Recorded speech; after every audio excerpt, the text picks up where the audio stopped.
Reba McEntire knew it was time for her to get back to God. As it turns out, she wasn't alone. Everybody says, oh, we need this song now. We've needed it for a long time. McEntire's new single is Back to God, and she says that like so many people, her relationship with God has ebbed and flowed. But it's not a coincidence she rediscovered this song now. In the last 2 years, she's lost her father after a long illness and her husband in divorce. Yep, she was hurting. It's always on the time when I'm desperate that I seek Him more.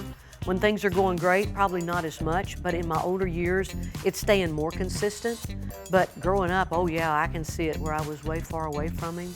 And then I'd come back and I'm like, why did I ever, have us separated like this? The first disc on her new Sing It Now, Songs of Faith and Hope album is filled with gospel songs she grew up with. They're personal, often centered around memories of loved ones that aren't here anymore. McEntire says that made for some very emotional moments in the studio. The hardest one to sing was How Great Thou Art, because that was Grandma Smith's, one of her favorite songs, that one and In the Garden. I thought it was How Great Thou Art, and I recorded it, got through it, and I was so emotional listening to it, I would just sob. And then I recorded In the Garden, and then Mama told me later that In the Garden and How Great Thou Art were Grandma's favorite songs, her mama. But it didn't bother me so much to sing In the Garden.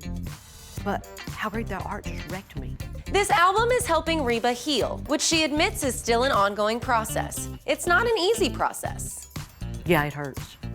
It hurts to be that vulnerable.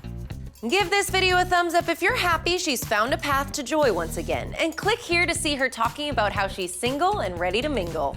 And if you're wondering, yes, she knew this was a Randy Houser song, but no, she didn't reach out to him about it. She did say, however, that his Anything Goes album is one of her all-time favorites. Thanks for watching, you guys. Thanks for subscribing, and be sure to download the new Taste of Country app to stay up to date on all breaking country music news.